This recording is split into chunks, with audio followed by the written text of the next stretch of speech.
Bonjour, mon nom est Marc-André de motocycliste.net. Et Jean Paré de Motojournal. Et cette semaine, on vous présente la KTM 890 Aventure 2023.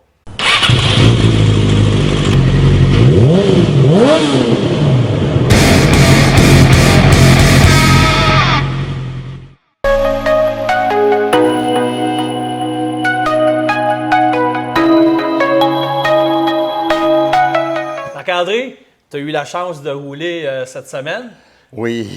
Bien, c'est sûr que la température ne nous a pas aidé tant, mais n'empêche, avec ce genre de moto-là, il n'y a pas de mauvaise température, il y a juste du gros fun. Comment tu as trouvé la moto? Je ne peux pas m'empêcher de faire un comparatif parce que récemment, on a essayé la Norden 901 Expédition. Je reviens là-dessus pour la simple et unique raison que la Norden, c'est une machine que je trouve qui est un petit peu élitiste. Donc, c'est pour les conducteurs aguerris et les gens de grand gabarit.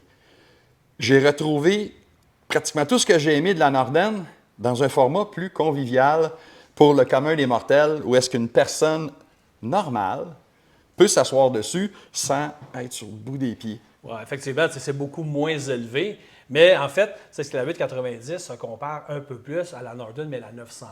Ouais. Toi, tu as eu la chance d'y aller au niveau de l'expédition, puis un peu comme je t'expliquais la dernière fois, elle se rapproche plus de la 890 de la R, qui elle aussi est beaucoup plus haute. Mais effectivement, pour faire un peu l'historique, c'est comme de la 890, parce que c'est un modèle qui date juste de 2 ans. Et déjà, KTM sont arrivés avec beaucoup d'améliorations au niveau de la moto. Pourquoi? Bien, on ne se le cachera pas, dans cette catégorie-là, ça brasse. Il y a de la compétition. Mais en fait, ils se compétitionnent eux-mêmes. C'est ça qui est le fun chez KTM, c'est qu'ils n'ont pas peur de ça. On en reparlait de la Husqvarna, de la 901. C'est venu comme shaker du côté de la 890. Puis, il y a aussi, il ne faut pas oublier la Triumph. La Tiger 900. Triumph aussi, ils se sont dit, nous autres, on a une bonne plateforme, on va y aller fort, puis regarde, c'est pas personne qui va passer en avant de nous autres. Il y a la Suzuki, la V-Strom 800. Exact. Il y a, même si c'est un petit peu plus petit, il y a quand même la T7 chez Yamaha qui était, jusqu'à aujourd'hui, ma moto de choix si j'allais m'acheter une Adventure. Parce que oui, je suis dans le marché pour m'acheter une moto aventure. J'ai vendu ma KLR 650, puis là, je suis prêt à passer à autre chose. Ah, mais là, tu es ailleurs. La T7, tu as essayé des affaires qu'on n'enlève rien à la T7, mais tu sais, c'est comme une moto qui est un petit peu plus enduro. Mais là, puis tu sais, tu parlais dans la même catégorie, la Ducati, la Desert X aussi, est venue shaker bien des affaires au niveau de ses moyennes cylindrées. Puis, évidemment, on parle des GS au niveau de BMW. Bon, écoute, c'est des excellentes machines. Ah, mais si on ne parle pas, ce que je vais être cru un petit peu, mais si on ne parle pas de briques roulantes, c'est-à-dire des motos qui sont énormes, moi, ce créneau-là, c'est quelque chose qui m'intéresse à titre de motocycliste depuis 35 ans à peu près. Ce que j'aime, moi, c'est l'accessibilité de la machine. Bien, je suis à la même place que toi, Marc-André, parce que je roule beaucoup des gros gabarits. Ça ne le cache pas, les 12,90, les 12,50. Mais ça, 200 kilos, c'est parfait. En tout cas, pour moi, moi, j'adore ça, manœuvrer avec ça. Fait que même si quand je sors de la route, parce qu'on ne se le cachera pas, c'est 20 de route, 80 on est sur l'asphalte. Mais quand on sort, on veut être quand même à l'aise. Donc, c'est quelque chose, tu l'échappes, c'est normal, tu fais du hors-route. Mais tu sais, 200 kilos, là, c'est pas un problème. Mais quand tu commences à tomber dans des affaires, comme tu sais, c'est 300, bien, ça commence à être lourd. Fait que ça, moi, je trouve justement, la moyenne cylindrée comme ça, c'est un beau marché. C'est le fun. Puis justement, KTM, ce qu'ils ont décidé de faire, c'est comme, on ne reste pas là. On va améliorer, nous autres aussi, notre 890 parce qu'on est quand même dans le marché. T'sais. Mais le fait demeure, puis ça, c'est quelque chose que j'ai trouvé, puis qui me fait encore plus aimer l'ensemble, c'est le moteur. Comme je l'ai dit auparavant, KTM, ça n'a pas toujours été mes motorisations préférées. Ça, c'est doux.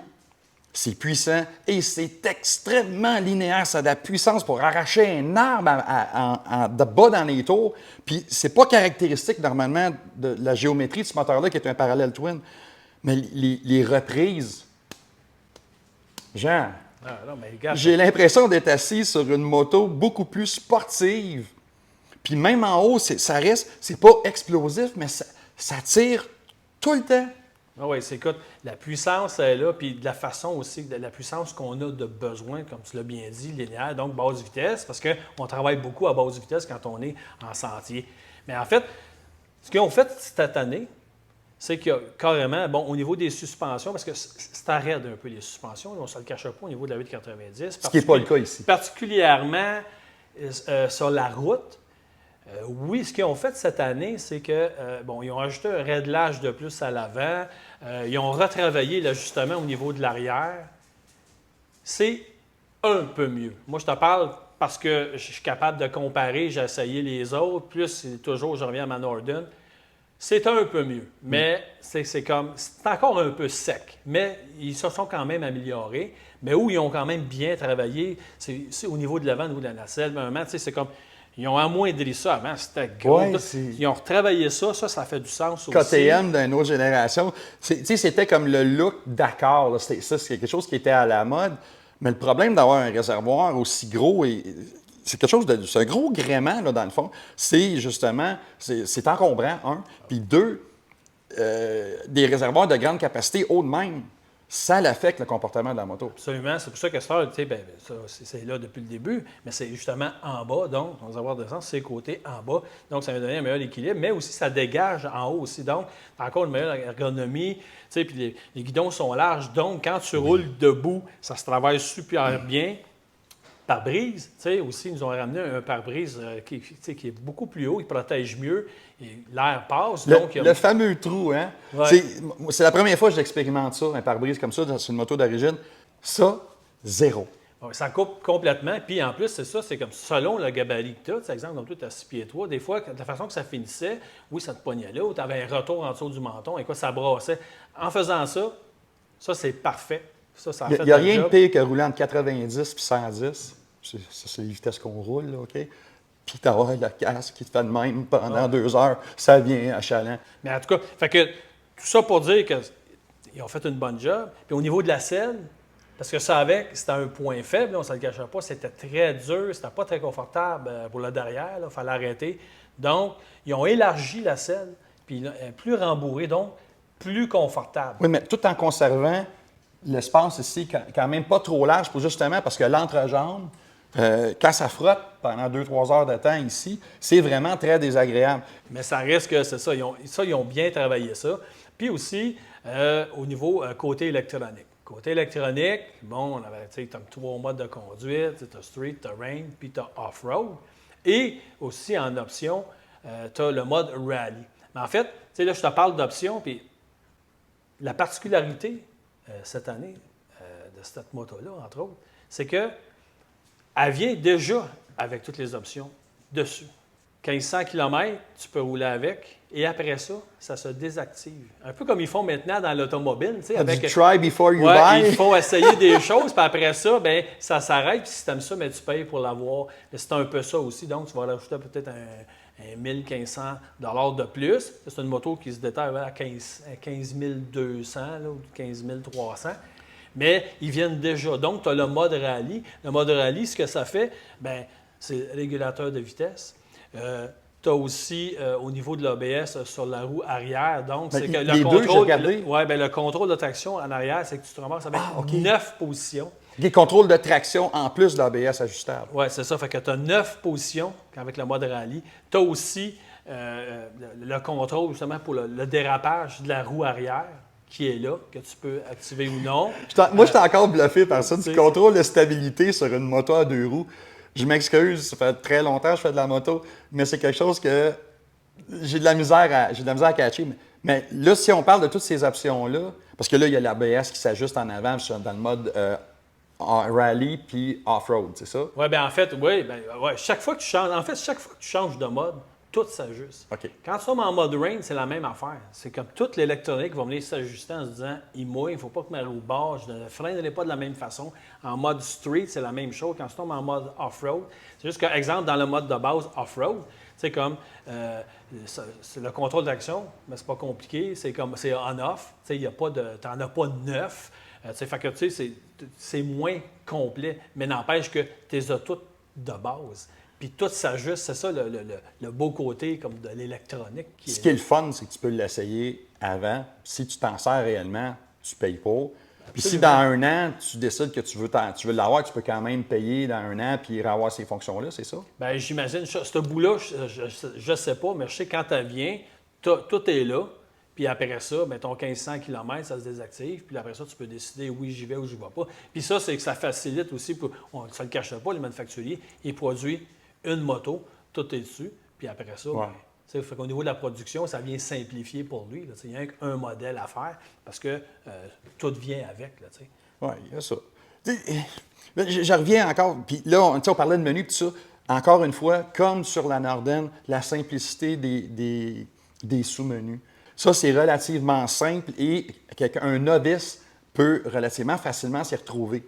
Certains compétiteurs, c'est infernal. Des fois, je me mêle un peu. N'empêche que oui, effectivement, tu as un bel écran, c'est quand même facile à naviguer. Mais ce qui est le fun aussi, c'est que tu as des raccourcis, donc tu as 2 raccourcis. Tu peux tout de suite programmer tes choses, puis les mettre, puis tu vas pouvoir utiliser tout de suite, pèse sur ton mode, clac, tu tombes avec ce que tu as déjà programmé, mettons, pour faire la route. Pouf, tu repèses de l'autre côté pour ton hors-route. Tu as 2 modes configurables. Oui, tu n'as pas à chercher. Puis bon, la connectivité aussi, tu peux évidemment te connecter avec ton téléphone. Là. Ça vient tout. On est quasiment rendu standard avec ça. Puis une grosse amélioration, parce que ça, c'est important qu'on en parle, parce que je sais que tu es un gars de pneus. Mais les anciennes versions n'étaient pas chaussées avec le Scorpion. Tu avais une version de pneus qui était plus de route. Donc, quand tu voulais faire du hors-route, on ne se le cachait pas, tu n'étais pas équipé de Veilletor. Mais là, ce qu'on avait sur la Norden, on a ça aussi. Le Scorpion Rally, STR, je crois. Une référence, j'en ai essayé des dizaines de modèles. J'étais un gars de pneus, j'étais un tripeux de pneus. J'ai adoré encore une fois ici, j'ai adoré sur la Norden. C'est un pneu qui a du contrôle, qui a quand même des blocs. Quand on va hors route, on va debout du gravier, un petit peu debout. Je ne mettrais pas ça dans 6 pouces de vase. Non. Mais on a quand même un certain contrôle. Et sur la route, c'est composé et silencieux.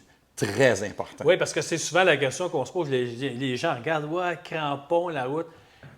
Elle se comporte très, très bien. C'est silencieux, ça tient la route. Donc, même si tu embarques sur un pilotage agressif sur la route, donc en courbe, la moto suit bien. Elle est très agile, elle n'est pas lourde, bien balancée, elle fait bien son travail, mais en plus, les pneumatiques font le job. Puis après ça, on saute dans le bois, comme on dit, bien, il a fait sa job. Et ça, c'est important parce qu'on achète une moto aventure pour ça.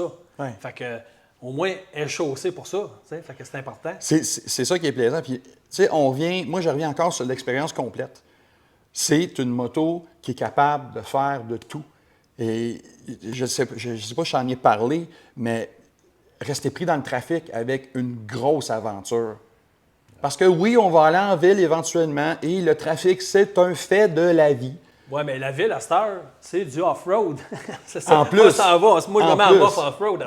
On s'en va en ville, on peut l'essayer. Tu peux quasiment stationner ta moto dans un nid de poule, parce que là, c'est rendu des nids d'autruche. Mais pour en revenir au fait que le mode de vie en ville, si on va en ville pour quelque raison que ce soit, ou on traverse une grande ville comme Montréal ou Québec durant 1 heure de pointe, excusez-moi, monsieur, mais c'est un cauchemar sur une moto que tu es sur le bout des pieds, qui est lourde, qui est massive. C'est ça que j'aime de celle-là, mais elle a un côté axé encore plus vers les conditions de nos merveilleuses routes ou aller faire un peu d'hors-route raisonnable. Ce n'est pas un motocross, ce n'est pas un enduro, c'est une moto qui est capable de faire relativement bien un peu tout. Et je pense que ça résume la Adventure 890 de KTM. Oui, puis tu as raison, parce que c'est vrai, parce qu'aujourd'hui, on est confronté au trafic, on n'a pas le choix, on va tout le temps en vivre. Puis ça, c'est vrai que ça se manie très bien. Puis en plus, tu as quand même un bon réservoir essence, donc tu as une bonne autonomie aussi. Fait que vraiment, la moto est complète et tu as une possibilité d'ajouter des accessoires après ça. Écoute, c'est une vraie peur. Tu sais, le catalogue chez KTM, là, il est épais de même. C'est pas un catalogue, c'est un bottin. Exactement. Oui, c'est ça, mais ça existe quasiment plus, ça. Mais toujours est-il que tu peux tellement l'habiller, puis c'est ça qui est le fun aussi, parce que je sais que tu me parlais qu'au niveau du bas, au niveau de la protection, il n'y en avait pas de temps. C'était un point que j'avais oublié. C'est d'origine, si tu vas dans le bois avec ça, puis malheureusement, tu glisses, et tu échappes la moto, ce qui est un fait. C'est pas si. C'est sûr que tu vas l'échapper. C'est quand. C'est sûr. Les côtés en bas, malheureusement, c'est en plastique, ça va être endommagé. Ça prend ce qu'on appelle en anglais des crash bars, des barres de protection. Et KTM, je pense qu'on a 4 modèles pour ça. Tu as vraiment tout séparé, comme au niveau de valise. Tu peux vraiment l'accessoiriser comme tu veux, la personnaliser. Puis encore là, comme je dis, avec un prix de base qui est quand même intéressant, parce que dans ce créneau-là, il y a quand même des motos que tu peux aller pratiquement jusqu'à 20 000 $. Donc, tu as quand même du jeu. Tu as quand même du jeu pour l'habiller. Puis vraiment, Ouais. puis en fonction de ce que tu fais aussi, là, on ne se le cachera pas, là, mais au moins, tout est là, tout est disponible. Donc, moi, ce que je retiens de la 890 Aventure, surtout quand je compare, ils ont quand même amélioré le confort. Je continue de penser que je suis plus confortable sur la Norden 901, mais n'empêche que l'effort est là. Ils ont fait une bonne job, puis ils restent dans la catégorie. Puis c'est ce que j'aime de KTM, ils sont proactifs. Ils ont une belle signature de moto, puis ils sont tout le temps là, puis ils reviennent à la charge, puis ils se laisseront comme jamais faire. Fait qu'ils nous arrivent tout le temps avec quelque chose, puis les résultats, bien, ils ont l'expertise là-dedans, on ne peut pas leur enlever ça. Puis chapeau aussi d'avoir mis des fameux scorpions. Ça fait toute la différence. On s'avoue, là, ça a de la gueule. Absolument. Dans le KTM, j'ai jamais été vraiment super attiré envers la marque. Pas que j'aimais pas, c'est juste que ça m'attire pas. Ça m'attire.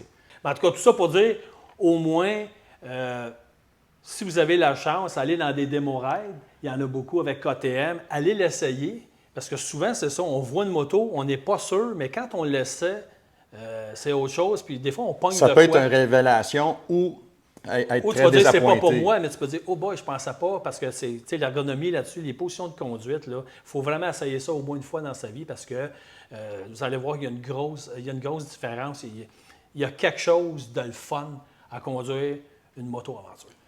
C'est une belle bécane. Fait que si vous aimez le contenu qu'on vous offre, s'il vous plaît, le pouce en l'air, ça serait très apprécié. Et abonnez-vous à notre chaîne. Notre chaîne sur YouTube, c'est Power Sports Québec. Et du côté de mon ami, Bien, abonnez-nous, vous aussi, même chose, Motojournal Québec sur YouTube, notre site web, motojournalweb.com, nos réseaux sociaux, lâchez-nous pas, envoyez-nous des pouces. fait que, on se revoit bientôt. La dernière fois, c'est toi qui es parti avec la Norden. Cette fois-ci, c'est moi. Bon, je te laisse.